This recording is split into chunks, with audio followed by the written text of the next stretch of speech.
যারা মদ খায়, মদ মানে কি?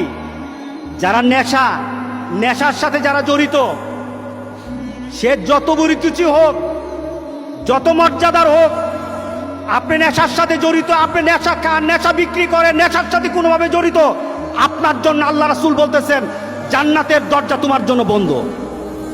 আছে কিনা সমাজে? নেশাখোর আছে, নেশার ব্যবসায়ী কেউ আছে, রাসূল বলতেছেন তারা জান্নাতে যাবে না, সে যত বড় আল্লাহর ওলি হোক।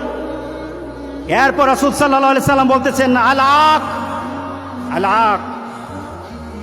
যে মা বাবার অবাধ্য সন্তান আছে কিনা সমাজে, জান্নাতে যাবে না। সে বড় হুজুর, কিন্তু মা বাবার সাথে খারাপ ব্যবহার করেছে। সে বড় দাতা, মা বাবার সাথে খারাপ ব্যবহার করেছে। রাসূল সাল্লাল্লাহু আলাইহি সাল্লাম বলতেছেন তার জন্য জান্নাতের দরজাটা বন্ধ থাকবে, জান্নাতে সে যেতে পারবে না, জান্নাতে যেতে পারবে না।